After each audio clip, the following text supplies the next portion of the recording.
हाँ भाई, नमस्कार सभी को। स्वागत है आप सभी का पीजी फाउंडेशन क्लासेज के ऑनलाइन डिजिटल प्लेटफॉर्म पर। आज हम आपके लिए कुछ स्पेशल अनाउंसमेंट लेके आए हैं कि जो भी अपकमिंग बैचें हैं, अपकमिंग एग्जाम है अपना रीट पात्रता परीक्षा वाला 2024 का, तो उसके लिए अभी मैं आपसे सिलेबस डिस्कस करूंगा। राजस्थान पात्रता परीक्षा 2012 सिलेबस अपना पुराने को 20 मान के अपन मैं डिस्कस कर रहा हूं। नया सिलेबस अभी जनरेट नहीं है और जैसे ही नया सिलेबस आएगा, कुछ चेंज होगा तो फिर हम फिर से अपडेट लेके आएंगे आपके लिए, ठीक है। तो अभी मैं डिस्कस करूंगा आज आपके लिए राजस्थान अध्यापक पात्रता परीक्षा रीट 2022 का। मतलब सिलेबस अपना वही रहता है एज इट इज, दो चार जो भी टॉपिक चेंज होंगे उनको हम फिर से डिस्कस करेंगे, ठीक है। लेकिन सिलेबस इसी को आधार मान के मैं अभी यही सिलेबस आपसे डिस्कस करने जा रहा हूं और मैं अपना सिलेबस डिस्कस करूंगा आपके लिए। जो भी अपना साइंस का सिलेबस है उसके बारे में डिस्कस करता हूं मैं आपसे, ठीक है। तो देखो भाई, सिलेबस अपना साइंस वाला ये रहने वाला है जिसमें सिलेबस साइंस के अंदर अपना फिजिक्स भी रहेगा, केमिस्ट्री भी रहेगा, मैथमेटिक्स भी रहेगा, ठीक है ना। तीनों सब्जेक्ट रहेंगे साइंस के अंदर, ठीक है। और साइंस का जो इसमें मैं बता दूंगा कि इसका जो लेवल है अप्रोक्सीमेट 10 तक अपना जो लेवल है ना, 10 तक का लेवल रहने वाला है। जो भी साइंस में है, चाहे फिजिक्स पूछे, उसके अंदर केमिस्ट्री पूछे, है ना, भौतिक विज्ञान, रसायन विज्ञान और बायोलॉजी, जीव विज्ञान, ठीक है ना, ये तीनों चीजें रहने वाली है। तो सबसे पहले मैं डिस्कस करूंगा कि अपना जो बायोलॉजी का सिलेबस है वो किस प्रकार से रहने वाला है, ठीक है भाई। ये जीव विज्ञान है और जीव विज्ञान का सिलेबस अपने पास कैसे कैसे क्या रहने वाला है उसकी मैं चर्चा करूंगा। देखो, ऐसे हमारा जो भी सिलेबस यहाँ पे जो आपको पढ़ाया जाएगा सारी चीजें, वो अलग अलग टीचरों के द्वारा, जो भी सब्जेक्ट के अपने स्पेशलिस्ट है उनके द्वारा अध्यापन कराया जाएगा, ठीक है। लेकिन जैसे जैसे टीचर अवेलेबल होंगे वैसे वैसे अपनी क्लासें अरेंज कर देंगे, ठीक है। तो अभी के लिए मैं आपसे डिस्कस कर लेता हूं कि सब्जेक्ट बायोलॉजी का क्या, अपना बायोलॉजी जो सब्जेक्ट है जीव विज्ञान, उसका सिलेबस क्या रहने वाला है और कौन कौन से टॉपिक रहने वाला है और अपन को कितना डिटेल से कितना डीप उसको पढ़ना है, ठीक है। तो बात करता हूं मैं बायोलॉजी के लिए, जीव विज्ञान के लिए। उसमें अपना पहला टॉपिक है सजीव और निर्जीव, ठीक है भाई। तो अपन सबसे पहले तो यही जानेंगे कि सजीव क्या हो, हाँ, कौन कौन से प्राणी होते हैं या फिर कौन से प्राणी सजीव होते हैं, कौन से प्राणी निर्जीव होते हैं, ठीक है। और ऐसे देखा जाए तो से और नहीं, मतलब जिसमें जीव होता है, जीवन होता है, उसको अपन सजीव निर्जीव बोलेंगे। तो उसका इंट्रोडक्शन है थोड़ा सा, ठीक है ना। इंट्रोडक्शन है, उनमें क्या क्या अंतर मिलेंगे, ठीक है ना। सजीव है तो क्या है ना, उसका जो भी सिस्टम है बॉडी का वो कैसा रहेगा, निर्जीव के लिए कैसी चीजें रहेगी, ठीक है, कौन कौन सी क्रियाएं करेंगे वो, उन सब के बारे में। और उनके लक्षण क्या होते हैं, ठीक है ना, उनकी कौन कौन से उनमें गुण पाए जाते हैं, उन सब चीजों का है। तो ये सजीव निर्जीव का है, छोटा सा टॉपिक है जिसमें अपन को परिचय देखना है कि परिचय क्या रहने वाला है, कि मतलब उसको बोलेंगे किसको, सजीव किसको बोलेंगे, निर्जीव किसको बोलेंगे, ठीक है। उनमें अंतर और अंतर के बाद उनके लक्षण देखेंगे। उसके बाद अपन बात करेंगे सूक्ष्म जीव। सूक्ष्म जीव कौन कौन से होते हैं, ठीक है। सूक्ष्म जीव एक तो जीवाणु, एक वायरस, एक कवक होता है, ठीक है ना। अब ये जो तीनों जीव हैं, इनको अपन को इनसे क्या क्या लाभ है और अपन से इनको हानि भी क्या है, ठीक है ना। कौन कौन से जीव अपन को लाभ पहुंचाते हैं, कौन कौन से जीव अपन को हानि पहुंचाते हैं, और लाभ पहुंचाते हैं तो कैसे पहुंचाते हैं और हानि पहुंचाते हैं तो कैसे पहुंचाते हैं, इन सब चीजों का अपन इसमें डिस्कस करेंगे, ठीक है ना। ज्यादा डीप नहीं है, नॉर्मल नॉर्मल बेसिक बेसिक चीजें हैं, बहुत अच्छे लेवल से कवर करवाएंगे सारी चीजें, बिल्कुल शानदार तरीके से, ठीक है भाई।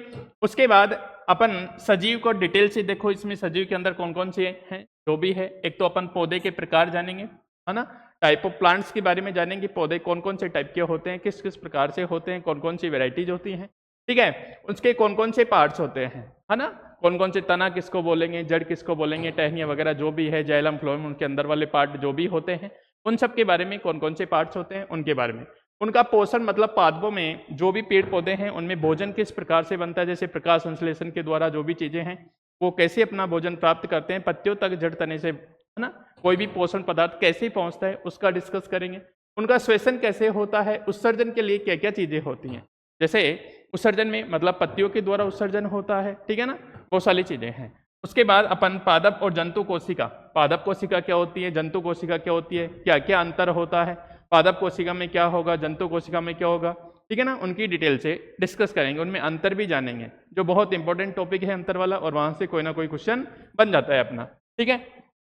उसके बाद उनकी संरचना, कार्य और उनका कोशिका विभाजन कैसे होता है, ठीक है ना, किस किस टाइप से होता है ना, समसूत्री और अर्धसूत्री वाला विभाजन जो भी है वो उस टाइप का अपन उनमें डिस्कस करेंगे, ठीक है ना। अब बाकी उसी में सेम चीजें फिर अपन बात करते हैं मानव शरीर और स्वास्थ्य के बारे में, ठीक है ना, कि मानव का शरीर किस टाइप से होता है और उसका स्वास्थ्य मतलब हेल्थ के बारे में, कौन कौन सी बीमारियां, रोग, जो भी सारी चीजें होती हैं, कौन कौन से रोग होते हैं, क्या क्या चीजें होती हैं, ठीक है ना, उन सब के बारे में डिस्कस करेंगे। ठीक है, तो पहली बात तो यही करेंगे, सूक्ष्म जीवों से फैलने वाले रोग, ठीक है, जो भी सूक्ष्म जीव है वो अपने मानव शरीर के लिए कौन कौन सी बीमारियां फैलाते हैं, कैसी चीजें होती हैं, उन सब चीजों के अंदर है। और उसमें 6 रोग, टीबी आएगा, कसरा आएगा। अब देखो ये जो सबसे पहले तो यही क्वेश्चन बन जाएगा कि ये जो रोग है जीवाणु जनित है, वायरस जनित है, कौन सा है, ठीक है ना, और इसके लक्षण क्या होते हैं, बचाव क्या होता है, उपचार क्या होता है, उन सब चीजों में से कोई भी क्वेश्चन बन सकता है। खसरा, डिप्थीरिया, हैजा है ना, जो भी गर्मी के टाइप में होता है, ठीक है ना, उसके लक्षण क्या होते हैं, कौन से वायरस से फैलता है, जो भी है जीवाणु जनित है, वायरस जनित है, ये सब चीजें हैं। टाइफाइड के बारे में, इन सब रोगों के बारे में जानेंगे। और आगे अपन बात करूंगा रोगों से, इनसे बचाव के लिए क्या क्या उपाय करने चाहिए अपन को, ठीक है ना। भाई अब हेल्थ है, शरीर है, तो रोग तो उत्पन्न होगा। अब रोग हो गया तो उसका उपाय भी ढूंढना पड़ेगा कि किस वजह से अपन इस रोग से अपन बच सकते हैं, अपन को क्या करना चाहिए उसके लिए, ठीक है, उन सब चीजों के हैं।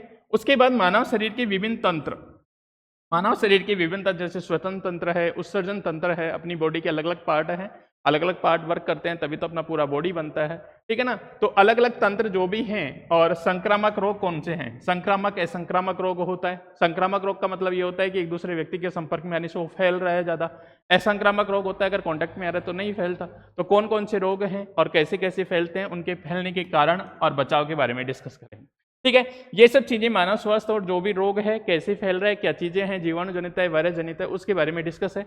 उसके बाद भोजन के स्रोत, है ना, मानव के लिए भोजन का स्रोत कौन कौन से हैं और भोजन के प्रमुख अवयव कौन कौन से हैं, जैसे कार्बोहाइड्रेट है, वसा है, प्रोटीन, विटामिन, जल, खनिज लवण, जो भी ये मेन मानते हैं, ठीक है ना। तो इन सब का अपन डिस्कस करेंगे, ठीक है। और अगर कार्बोहाइड्रेट जैसे वसा, प्रोटीन की कमी हो जाती है तो अपने शरीर में कौन कौन से रोग हो जाते हैं, कौन कौन से क्या हो जाते हैं, रोग उत्पन्न हो जाते हैं। जैसे विटामिन ए, बी, सी की कमी से, उन वाले रोगों का अपन क्या करेंगे, इसमें डिस्कस करेंगे, ठीक है। यहां तक उनकी कमी से मतलब जो भी है अपने भोजन के स्रोत, उनकी कमी अगर जैसे वसा, प्रोटीन कम हो गया तो अपने शरीर में कौन सी कमी आएगी, कौन सा रोग उत्पन्न हो जाएगा, कार्बोहाइड्रेट कम हुआ तो क्या, है ना, ये सब चीजों के बारे में, ठीक है। और उसके बाद संतुलित भोजन, संतुलित भोजन कौन सा है, ऐसा भोजन जिसमें सभी प्रकार के पोषक तत्व हो, संतुलित भोजन कहलाते हैं। दूध को बहुत संतुलित भोजन मानते हैं इसे, कि सबसे दूध है जो सबसे क्या है, संतुलित भोजन है। तो उसके बारे में डिस्कस करेंगे, ठीक है भाई। ये अपने पादप जीव जंतुओं के बारे में पढ़ा, ये अपना मानव शरीर के बारे में पढ़ा। अब अपन बात कर लेते हैं जंतुओं में प्रजनन और किशोर अवस्था के बारे में। अब जंतुओं में प्रजनन मतलब कोई भी जीव जंतु है जो अपने समान अगर संतति उत्पन्न करता है तो उसको अपन क्या बोलते हैं, जनन बोलते हैं, उसी को अपन क्या बोलेंगे, प्रजनन बोलते हैं। तो प्रजनन के बारे में पढ़ेंगे, कौन कौन से पार्ट्स होते हैं प्रजनन के, ठीक है ना, मानव शरीर में क्या होता है ना, और जीव जंतु में कौन से पार्ट्स होते हैं और वो कैसे वर्किंग होती है उनमें जनन के लिए। और उसके बाद किशोर अवस्था होती है, ठीक है ना। 4 अवस्था होती है अपने मानव के लिए और उनमें से एक मोस्ट कौन सी है, किशोर अवस्था। किशोर अवस्था में कौन कौन से लक्षण होते हैं, कौन सी एज में किशोर अवस्था आती है, कौन कौन से हार्मोन डेवलप हो जाते हैं बॉडी के अंदर, उन सब चीजों के बारे में अपन डिस्कस करेंगे। तो वो ये देखो जनन की विधियां, कौन कौन सी विधियों से जनन, लैंगिक जनन होता है, एक अलैंगिक जनन होता है, ठीक है ना, उन सब चीजों के बारे में, लैंगिक जनन, अलैंगिक जनन, किशोर अवस्था, यौन अवस्था, और उसमें शारीरिक, है ना, बनावट में क्या परिवर्तन आता है, ठीक है ना। वही चीजें हैं कि जैसे जैसे हार्मोन डेवलप होंगे किशोर अवस्था में, तो जैसे दाढ़ी मूंछ का आना है, ठीक है, और जो बच्चे होते हैं उनकी आवाज़ तो भारी हो जाती है, बालकों की, बालिकाओं की क्या हो जाती है, सुरीली आवाज़ हो जाती है, वो सब चीज़ें हैं। तो क्या क्या चेंजेस आते हैं बॉडी के अंदर, उन सब का अपन डिस्कस करेंगे। और जनन हार्मोन्स देखो, जैसे टेस्टोस्टेरोन होता है ना बच्चों के अंदर, और बालिकाओं के अंदर क्या होता है, एस्ट्रोजन, प्रोजेस्टेरोन हार्मोन होता है महिलाओं में, ठीक है, उन सब का अपन क्या करेंगे, डिस्कस करेंगे। और जननात्मक स्वास्थ्य के बारे में, ठीक है, कि जननात्मक स्वास्थ्य मतलब क्या है, उसके लिए कौन कौन सी चीज़ें हैं और जनन के दौरान भी क्या क्या चीज़ें हैं और कौन कौन से रोग फैलने की संभावना रहती है, ठीक है, जैसे एड्स वगैरह है, बाकी अदर रोग। तो उन सब चीज़ों का अपन इसमें क्या करेंगे, डिस्कस करेंगे। ये आपका पार्ट था कौन सा, बायोलॉजी वाला, जीव विज्ञान वाला पार्ट था, ठीक है ना। तो मैं तो यही कहूँगा कि प्रत्येक सब्जेक्ट को एक सब्जेक्ट स्पेशलिस्ट जिसको बोला जाए, है ना, बहुत अच्छे लेवल से पढ़ाया जाएगा, सारी चीज़ें डिस्कस की जाएगी। तो साइंस वाले पार्ट के अंदर ये अपना जीव विज्ञान वाला पार्ट है, ज़्यादा बड़ा पार्ट नहीं है, लेकिन फिर भी अपन बहुत डिटेल से पढ़ने की कोशिश करेंगे कि अगर अपन कहीं भी कोई भी एग्जाम हो तो उसके लेवल से भी यहाँ तैयारी हो जाएगी, ठीक है। रीड को तो मेन बना के लेके चलेंगे अपन, बाकी अगर अदर एग्जाम भी तुम देते हो तो साइंस के ये टॉपिक्स पढ़ने की आपको वहाँ आवश्यकता बिल्कुल नहीं रहेगी, उस लेवल से पढ़ाया जाएगा, ठीक है। बाकी आगे चलता हूँ मैं भाई, आगे मैं बात करूँगा जो अपना सब्जेक्ट है फिजिक्स का, और जिसको आप बोलते हो भौतिक विज्ञान। ठीक है भाई, साइंस के अंदर हैं, साइंस के अंदर तीनों पार्ट होते हैं भाई, है ना, जीव विज्ञान का, एक भौतिक विज्ञान का और एक केमिस्ट्री वाला पोर्शन भी होता है जिसको अपन रसायन विज्ञान बोलते हैं। ठीक है ना, तो एक पार्ट मैं डिस्कस कर चुका, अब सेकंड पार्ट में डिस्कस करूंगा भौतिक विज्ञान, फिजिक्स बोलते हो जिसको तुम, है ना, फिजिक्स बोलते हैं अपन। तो फिजिक्स वाले पार्ट में सबसे पहले बात करेंगे अपन मैकेनिक्स, यांत्रिकी बोलते हैं, यांत्रिको मैकेनिक्स, है ना, इंग्लिश में बोले तो यांत्रिकी ऐसे समझ आ रहा है कि मैकेनिक्स वाला पोर्शन है, मतलब इसमें यंत्र टाइप से कुछ चीजें हैं। तो मैकेनिक्स में सबसे पहले, है ना, फोर्स, बल क्या होता है, बल, ठीक है ना, किसी वस्तु को धक्का लगाना या खींचना क्या होता है, फोर्स कहलाता है। पुल या पुश क्या कहलाता है भाई, फोर्स कहलाता है। ठीक है, अगर मान लो अपन किसी वस्तु पे फोर्स लगा रहे हैं, धक्का लगा रहे हैं, तो अपन क्या कर रहे हैं, उसको बल लगा रहे हैं उस पर। ठीक है, मैकेनिक्स के अंदर फोर्स को डेफिनेशन पढ़ेंगे अच्छे से। फोर्स के कौन कौन से प्रकार होते हैं, अब देखो ऐसे फोर्स के बहुत से टाइप्स होते हैं, लेकिन 10 तक के लेवल में जो अपने फोर्स के टाइप्स होते हैं, है ना, उन टाइप्स के पढ़ेंगे, अलग अलग फोर्स और उनका एग्जाम्पल भी देखेंगे। ठीक है, तो इसमें फोर्स के प्रकार में सबसे पहले एक गति के बारे में जानेंगे, मोशन क्या होती है, कोई भी पार्टिकल गति कर रहा है तो गति कब होगा, मतलब उसकी पोजीशन क्या होनी चाहिए, चेंज होनी चाहिए टाइम के सापेक्ष, तो वो क्या आ जाएगी, उसकी मोशन आ जाएगी। अब मोशन के भी अलग अलग टाइप होते हैं, 1D 2D 3D, मतलब एक विमीय, द्विविमीय, त्रिविमीय, उनके उदाहरण, है ना, वो पूछ सकता है आपसे। ठीक है ना, तो ये सब चीजें हैं, बल और गति की बात करूंगा। उसके बाद मैं बात करूंगा बलों के प्रकार। बलों के प्रकार में पेशीय बल, पेशीय बल बोले तो अपनी जो ताकत होती है, अपनी जो पेशियां होती हैं जिसके द्वारा तो फोर्स लगाया जाएगा, उसको क्या बोलेंगे अपन, पेशीय बल बोलेंगे। ठीक है ना, पेशीय बल हो जाएगा। पेशीय बल के घर्षण बल, घर्षण बल बोले तो क्या अपन को चलने में सहायता करता है, फ्रिक्शन फोर्स बोलते हैं। ठीक है ना, गुरुत्वीय बल, अपनी अर्थ के द्वारा जो फोर्स लगता है F/mg जिसको बोलते हो आप, उसको बोलते हैं गुरुत्वीय बल, जैसे गुरुत्वाकर्षण बल होता है। ठीक है ना, चुंबकीय बल, चुंबक के द्वारा लगने वाला चुंबकीय बल होता है। स्थिर वैद्युत बल, आवेश के बीच लगने वाला, जैसे कूलॉम फोर्स, तुमने अगर बात करी, अगर ज्यादा डिटेल में जाएं तो दो फोर्स हैं तो कितना लगेगा, जैसे Q1 Q2 अपन r डिस्टेंस है तो r², तो ये वहां फोर्स लगेगा स्थिर वैद्युत बल। ठीक है, मतलब आवेश के बीच, ठीक है, लगने वाला फोर्स क्या कहलाता है, स्थिर वैद्युत बल कहलाता है। ठीक है, तो उसके डिस्कस करेंगे, ये अपने फोर्स के टाइप है, लेकिन अपन और भी जो भी फोर्स के टाइप है वो भी डिस्कस कर लेंगे यहाँ पे। ठीक है, इसके अलावा भी एक दो जो भी फोर्स हैं वो भी डिस्कस कर लेंगे, लेकिन मेनली अपन को सिलेबस में मेंशन है तो क्वेश्चन यहीं से बनने के चांस होते हैं, क्वेश्चन यहीं से। लेकिन फिर भी अपन इतना डिस्कस करेंगे कि अगर कोई अदर फोर्स है उसके एग्जाम्पल है तो वो भी साथ साथ में डिस्कस कर लेंगे। ठीक है भाई, और इसके बाद आगे की बात करूं मैं तो गति के प्रकार देखो। अब गति के प्रकार इसने कौन कौन से बताए हैं, जब 1D 2D 3D तो अपन होते हैं निर्देश तंत्रों के अंदर की, एक डायरेक्शन में चल रहा है, प्लेन में गति कर रहा है, उसके आधार पर। बाकी गति के प्रकार की मैं बात देखूं, एक होती है रेखीय गति। अब रेखीय गति का मतलब क्या होता है, अगर कोई वस्तु एक सीधी रेखा में चले तो उसकी गति को अपन क्या बोलेंगे, रेखीय गति, मतलब एक लाइन में चल रही है बॉडी तो उसको क्या बोलेंगे अपन, रेखीय गति बोलेंगे। उसके बाद वृत्ताकार गति, मतलब अगर किसी सर्कल पे घूम रही है, जैसे अपनी अर्थ है, ठीक है, जो सन के चारों ओर क्या लगाती है, चक्कर लगाती है, तो इसकी गति कैसी हो गई, वृत्ताकार गति हो गई। ठीक है ना, इस टाइप से। एक होती है कंपन गति, अगर कोई पार्टिकल है, जैसे अपन ने मान लो वाटर को गर्म किया, वाटर को गर्म किया तो वाटर क्या होता है, जैसे जैसे गर्म होता है तो आपने देखा होगा, ध्यान भी दिया होगा कि पानी की कुछ कुछ जो मॉलिक्यूल होते हैं वो नीचे से ऊपर की ओर आते रहते हैं।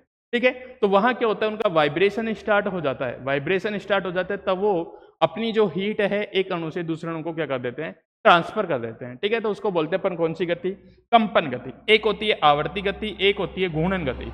अब देखो रोटेशन होता है, एक वृत्ताकार गति होती है, दोनों इसको बोलते हैं रोटेशन मोशन। रोटेशन का मतलब होता है कि बॉडी चारों तरफ तो घूमेगी, साथ साथ अपनी एक्सिस पे भी घूमेगी, साथ साथ अपनी एक्सिस पे भी घूमेगी। ठीक है, और एक अपनी आवर्ती गति जिसको अपन सरल आवर्ती गति बोलते हैं। प्रत्यानयन बल के प्रभाव में होने वाली गति, मतलब F = kx के प्रभाव में होने वाली गति क्या बोलते हैं अपन, आवर्ती गति बोलते हैं। ठीक है, एक निश्चित टाइम पीरियड के बाद क्या करेगी, अपना पथ को रिपीट करेगी, या फिर एक निश्चित बिंदु के इर्द गिर्द जो गति होगी उसको अपन क्या बोलेंगे, आवर्ती गति बोलेंगे। ठीक है, उसके बाद दाब क्या होता है, वायुमंडलीय दाब क्या होता है।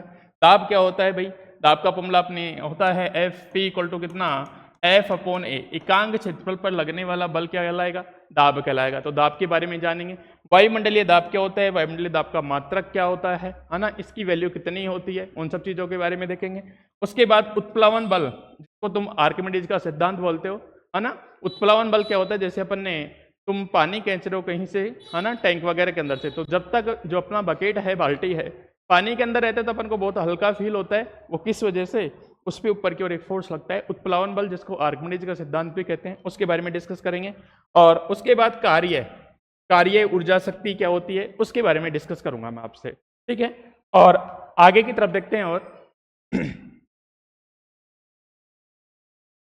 ठीक है भाई, उसके बाद अपन चलते हैं ताप और ऊष्मा वाले टॉपिक पे। तो सबसे पहली बात तो यही होती है कि ताप होता क्या है ना। ताप एक प्रकार की क्या है, ऊर्जा ही है।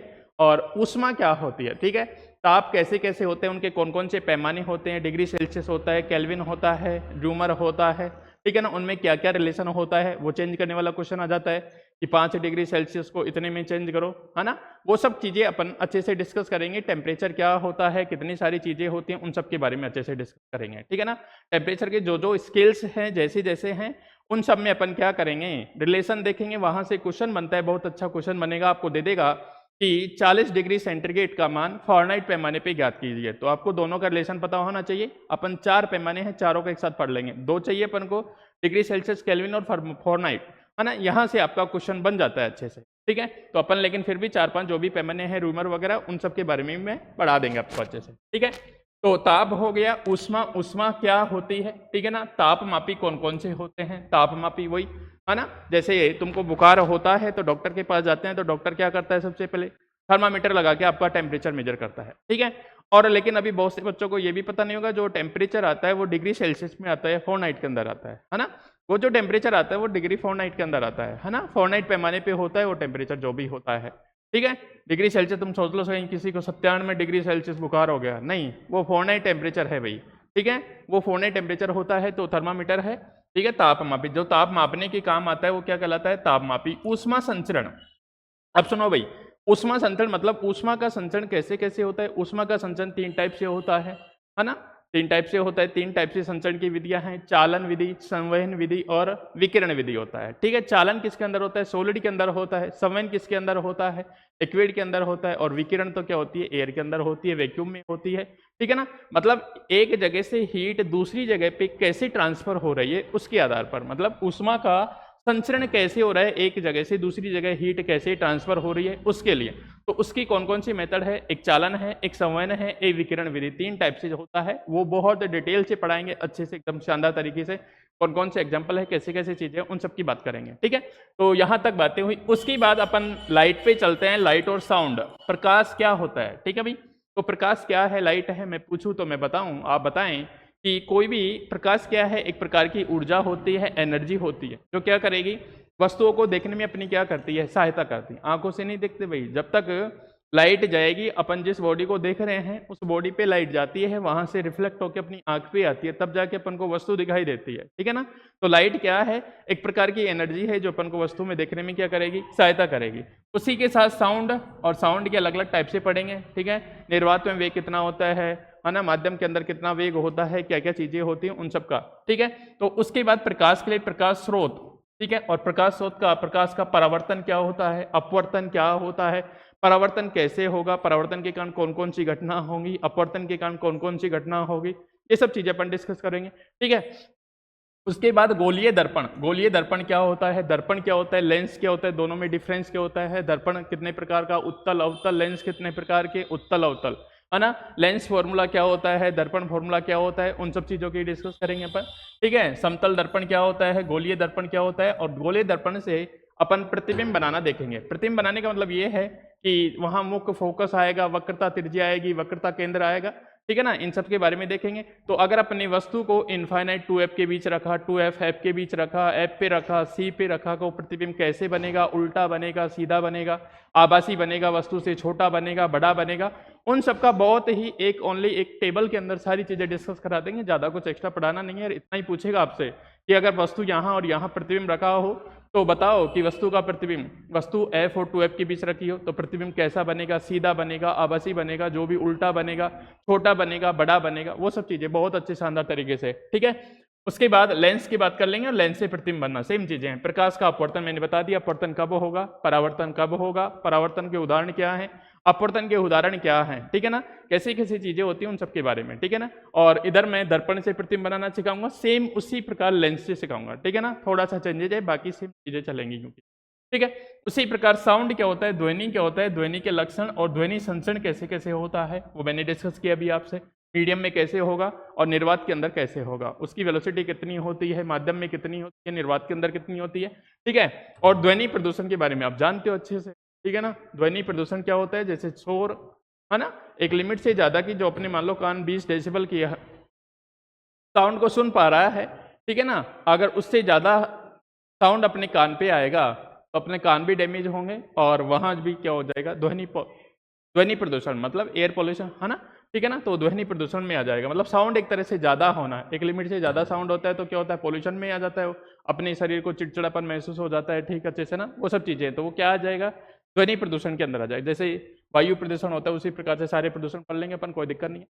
उसके बाद मैं बात करूंगा विद्युत और चुंबक की, इलेक्ट्रिक है ना, और मैग्नेटिक क्या होता है, विद्युत क्या होती है, विद्युत धारा जिसको तुम बोलते हो, ओम का नियम क्या होता है, श्रेणी क्रम समांतर क्रम, प्रतिरोध क्या होता है, प्रतिरोधों का श्रेणी क्रम समांतर क्रम, वहां से भी छोटा क्वेश्चन बन जाता है ना, सीरीज में दे देगा रेजिस्टेंस और पूछेगा कि इसका तुल्य प्रतिरोध ज्ञात करो, समांतर क्रम में दे दिया तुल्य प्रतिरोध ज्ञात करो, तो बहुत अच्छे क्वेश्चन है और शानदार है, ठीक है ना। तो ये चीजें पढ़ेंगे। विद्युत धारा क्या होती है ना, I = Q/T जिसको तुम पढ़ते हो, आवेश में प्रवाह की दर। विद्युत परिपथ क्या बनाएंगे, परिपथ मतलब उसमें कोई रेजिस्टेंस और बैटरी जोड़ देंगे तो क्या बन जाएगा, पूरा सर्किट बन जाएगा, ठीक है। अब विद्युत परिपथ कौन कौन से होते हैं, एक श्रेणी क्रम होता है, एक समांतर क्रम होता है, पूछ लेगा अपने घरों में कौन सा क्रम होता है, ठीक है ना, समांतर क्रम होता है जो भी होता है ना, तो उसके बारे में पूछ लेगा, ठीक है। और विद्युत धारा का ऊष्मीय प्रभाव, विद्युत धारा का ऊष्मीय प्रभाव क्या है, तुमने देखा भी होगा, जब मान लो कंटिन्यू किसी वायर के अंदर धारा फ्लो कर रही है, मतलब कंटिन्यू अपने घरों में लाइट आ रही है, तो वायर में क्या होती है, हीट प्रोड्यूस हो जाती है, हीट मतलब वायर क्या हो जाता है, हल्का गर्म हो जाता है। अब गर्म होने के पीछे क्या है कि भाई चार्ज तो फ्लो हो रहा है, वहां से करंट तो जारी है, लेकिन उस वायर का क्या है, एक रेजिस्टेंस है जो उस चार्ज को रोकने की क्या करेगा, कोशिश करेगा, ठीक है। तो जिसके कारण क्या आ जाती है, उसमें हीट फ्लो होने लग जाता है, हीट आ जाता है उसमें, ठीक है। तो उसका क्या कैसे कैसे प्रभाव होगा। उसके बाद चुंबक की बात करूंगा, चुंबक क्या होते हैं, चुंबक के दो पोल होते हैं, उत्तरी ध्रुव दक्षिणी ध्रुव, है ना। उत्तरी ध्रुव कैसे होता है, दक्षिणी ध्रुव कैसे होता है। स्वतंत्रता पूर्वक अगर चुंबक को लटकाया मैंने तो उत्तर दक्षिण दिशा में क्यों ठहरता है, क्या सारी चीजें हैं, उन सब की चीजें के बारे में डिस्कस करूंगा, ठीक है ना। उसके बाद उसका रासायनिक प्रभाव देखूंगा, अगर चुंबक को मैंने मान लो गर्म कर दिया, तोड़ दिया, कुछ कर दिया, तो उसके साथ क्या होगा घटना, उसके बारे में डिस्कस करूंगा, ठीक है। उसके बाद चुंबक और चुंबकत्व के बारे में डिस्कस करूंगा, ठीक है ना। चुंबक के जो भी टाइप्स हैं, कौन कौन से टाइप्स होते हैं, नाल चुंबक होता है ना, वृत्ताकार चुंबक होता है, छड़ चुंबक होता है, ठीक है। और उसकी चुंबकीय प्रॉपर्टी कैसे कैसी होती है, उसके कौन कौन से गुण होते हैं चुंबक के, ठीक है। अर्थ के अंदर भी अपने पास मैग्नेटिक होता है, वो कैसे होता है ना, जो सब चीजें अपन डिस्कस करेंगे। तो ये वाला पोर्शन अपना लगभग किसके अंदर आता है, फिजिक्स के अंदर आता है, भौतिक विज्ञान के अंदर आता है, ठीक है। और उसके बाद मैं बात करूं विज्ञान और प्रौद्योगिकी, ठीक है ना।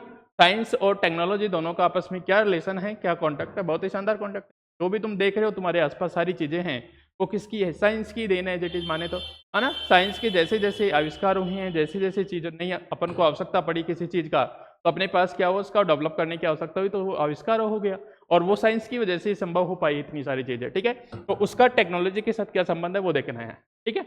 और देखो तो भाई, इसमें अपना दैनिक जीवन में विज्ञान का क्या महत्व है, बहुत ही महत्व है। हर जगह विज्ञान है, हर जगह साइंस है, कहीं भी देख लो, घर में बाहर में कहीं भी जाओ तुमको साइंस ही दिखाई देगा, उसका किसी न किसी रूप में उपयोग हो रहा होगा, ठीक है ना। जैसे कूलर, पंखे, लाइट, बिजली, सारा सब कुछ जो भी क्या है, साइंस है, ठीक है। तो वो साइंस के कहाँ कहाँ है, यातायात के क्षेत्र में, सूचना के क्षेत्र में, इंटरनेट सारी चीजें जो भी है वो अपन को पढ़ना है थोड़ा सा, ठीक है।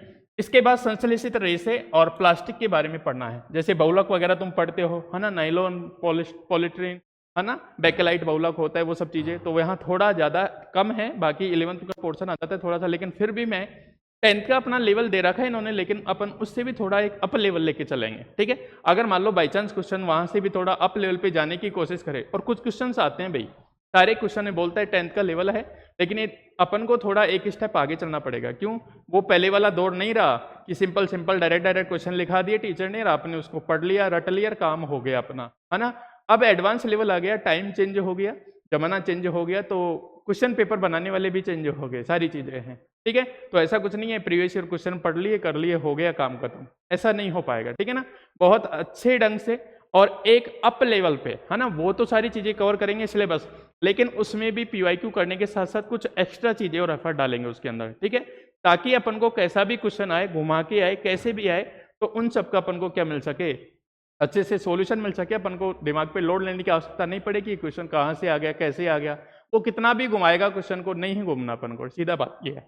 ठीक है भाई, आगे चलते हैं। संश्लेषित रेशे कोई प्रकार गुणधर्म मैंने बता दिया, वो सारे रेशे पढ़ाएंगे, नायलॉन वगैरह जो भी है उनका कैसे कैसे यूज है, अपने क्या काम आते हैं, प्लास्टिक किसको बोलते हैं, उसके क्या गुणधर्म होते हैं, ठीक है, वो अपने पर्यावरण को कैसे नुकसान पहुंचाते हैं, डिटर्जेंट क्या होता है, सीमेंट क्या होता है ना। चिकित्सा के क्षेत्र में, मेडिकल के क्षेत्र में, साइंस का, प्रौद्योगिकी का, आप खूब जानते हो मेडिकल में क्या क्या चीजें हैं, एमआरआई है, सीटी स्कैन है, सोनोग्राफी, सब कुछ है, जो भी है वो क्या है, साइंस है। तो ये तो कहने की आवश्यकता नहीं है, आप कुछ जानते हो, लेकिन फिर भी कौन कौन सी मशीन, कौन कौन से है ना, कौन कौन से रोग में कौन कौन सी मशीन का उपयोग होता है, कैसी सारी चीजें होती है, उन सब के बारे में अपन बहुत डिटेल से डिस्कस करने वाले हैं। ठीक है, हाँ देख लो, ये एक्सरे आ गया, सीटी स्कैन आ गया, शल्य चिकित्सा मतलब जिसका ऑपरेशन ओटी बोलते हो, अल्ट्रासाउंड से है ना किसी का कोई प्रॉब्लम है तो ये पता लगा सकते हो, लेजर किरणें है ना, अल्ट्रासाउंड से लिंग वगैरह का पता लगा सकता था, लेकिन वो अभी क्या है, अपनी बैन किया हुआ है, तो उसके बारे में अपन को डिस्कस भी नहीं करना, और बैन है तो बैन ही है ना, लेकिन फिर भी कोई क्वेश्चन होगा तो अपन देखेंगे। ठीक है, लेजर किरणें क्या होती है, लेजर से भी आजकल क्या होता है, ऑपरेशन हो जाते हैं बिना शल्य क्रिया करे, ठीक है ना, वो सब चीजें बहुत हाई टेक्नोलॉजी। दूरसंचार के क्षेत्र में मोबाइल वगैरह, फैक्स, ईमेल वगैरह जो भी तुम पढ़ते हो मोबाइल के क्षेत्र में साइंस है, ठीक है ना, फैक्स मशीन, कंप्यूटर आप अच्छे से जानते हो कंप्यूटर क्या होता है, क्या क्या चीजें होती हैं है ना, कौन कौन से पार्ट्स होते हैं, हाँ वो सारी चीजें। ठीक है, इंटरनेट में क्या होता है, इंटरनेट में कौन कौन से नेटवर्क होते हैं, मैन वैन जो भी तुम पढ़ते हो, लेन वगैरह, ये सारी चीजें थोड़ा सा पढ़ेंगे इनके बारे में है ना।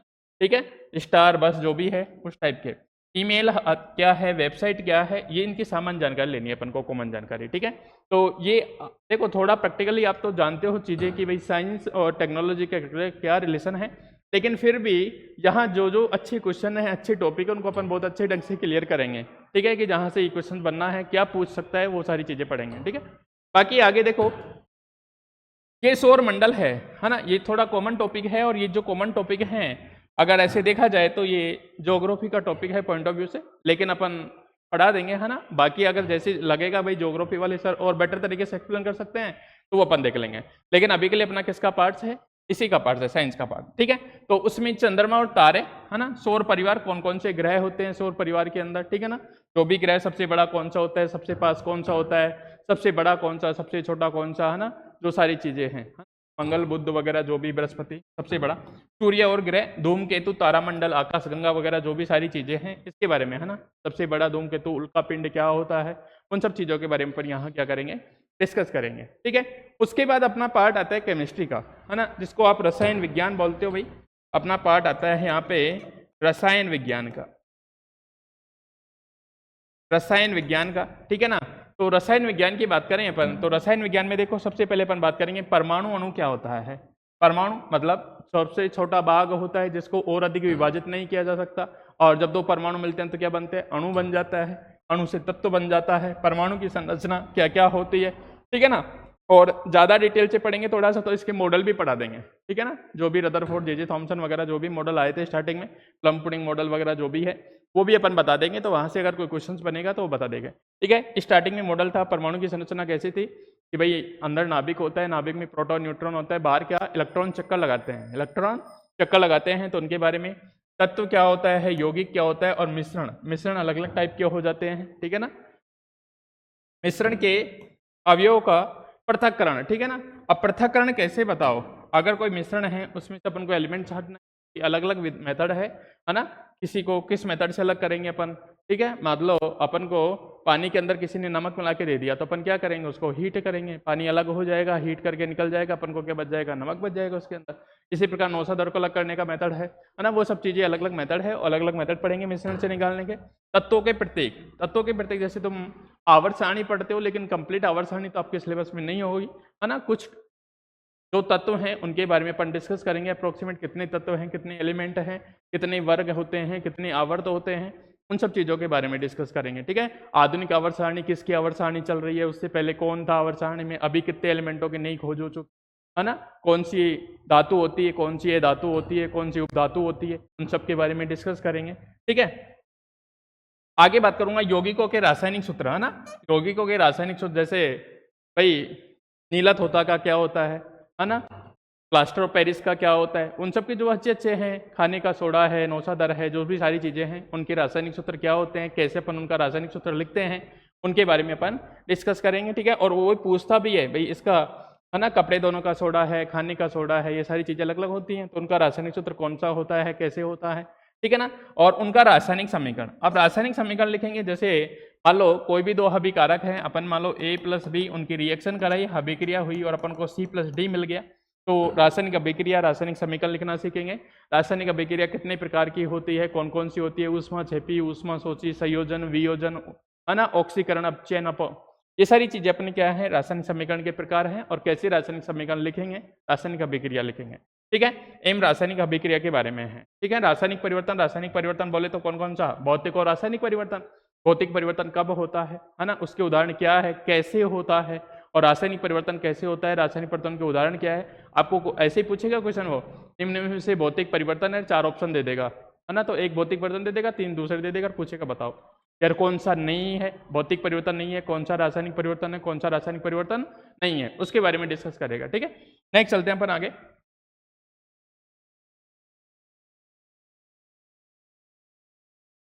देखो भाई नेक्स्ट आगे चलें अपन, हाँ, एक अपना है रासायनिक पदार्थ, ये अपना रासायनिक पदार्थ वाला है, ठीक है। और इसी का केमिस्ट्री वाला पार्ट है, ऑक्साइड क्या होते हैं, ठीक है। ऑक्साइड कितने प्रकार के होते हैं, क्या क्या चीजें हो, है ना, ऑक्साइड के प्रकार। और उसके बाद एक हरित गृह प्रभाव, ग्रीन इफेक्ट बोलते हैं, वैश्विक तापमान, मतलब जैसे जैसे टेम्परेचर कैसे कैसे बढ़ रहा है, वैश्विक तापमान का मतलब है ना, अपना पूरा जो संसार है, वर्ल्ड है, वो क्या हो रहा है। ग्रीन हाउस इफेक्ट, जैसे अपन यूज करते हैं एसी वगैरह, फ्रिज वगैरह, तो उनसे क्या होता है, अपन को लगता तो ठंडा है लेकिन बाहर तो क्या, उससे गर्म एयर वगैरह जो भी है, फ्रेओन वगैरह, उनकी वजह से क्या पोल्यूशन बढ़ रहा है।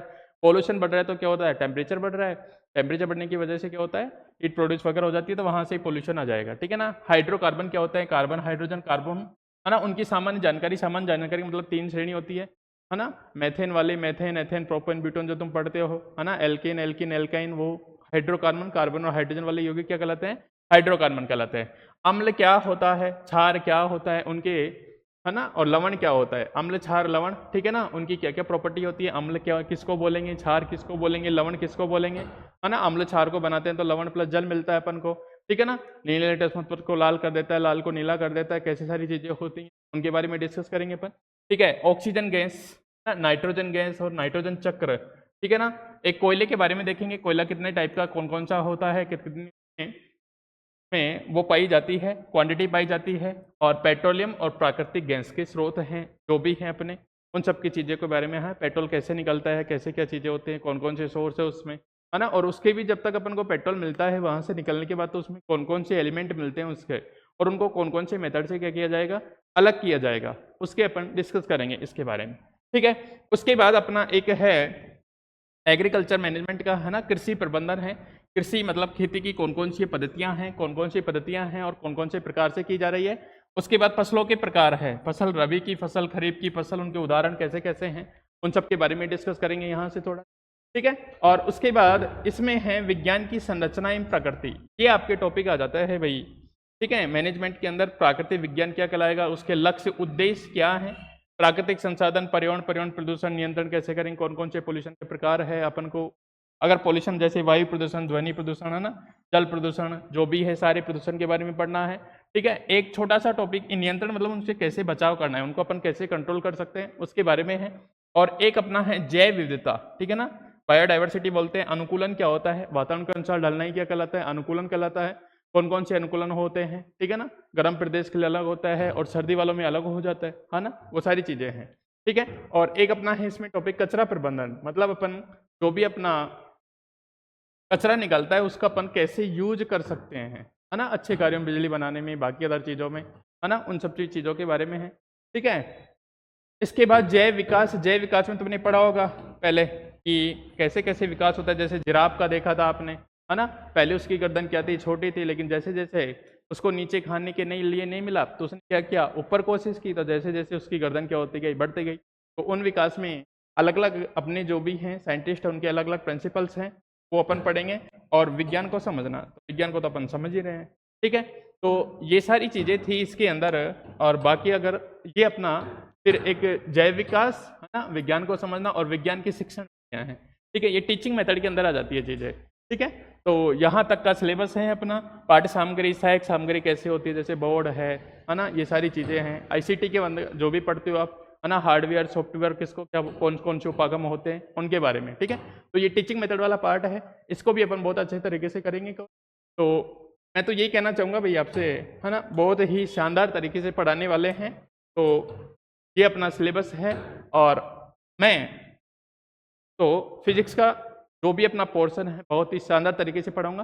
बाकी मैं ये कहना चाहूँगा कि बाकी जैसे अपना बायोलॉजी वाला पोर्शन है, केमिस्ट्री वाला पोर्शन है, उसके लिए भी बहुत ही शानदार और सब्जेक्ट स्पेशली टीचरों से पढ़ाया जाएगा। ऐसा नहीं किसी भी को लागू खड़ा कर दिया, कुछ भी पढ़ा दिया, नहीं भाई। ये सिलेबस तो मैं बोल रहा हूँ, ये सिलेबस तो है ही अपना। इस सिलेबस का जो भी टॉपिक है उसको उस लेवल से पढ़ाया जाएगा। आप कोई भी एग्जाम दो तो उसमें अपन को इस टॉपिक को देखने की आवश्यकता नहीं पड़ेगी कि भाई क्वेश्चन कैसा भी आए, है ना, किधर से भी घुमा के आए, सब तरह से कवर करवाया जाएगा, ठीक है भाई। तो ये सारी चीज़ें हैं। तो फिर से पीजी फाउंडेशन क्लासेज के ऑनलाइन प्लेटफॉर्म पर आपका बहुत बहुत हार्दिक स्वागत है ना। थैंक यू आपको वॉचिंग के लिए, ठीक है भाई। तो जल्दी से जल्दी हो सके जो भी अपने अनाउंसमेंट हो रहा है ना, अपना बैच रनिंग में स्टार्ट हो चुका है आज से, ठीक है ना। लेकिन जो भी आपके साथ है, कोई भी हो, आप खुद भी हो, अगर पात्रता के लिए कोचिंग करना चाहते हो तो ज़रूर हमारे एक बार विजिट कीजिए, है ना, ठीक है भाई, ओके।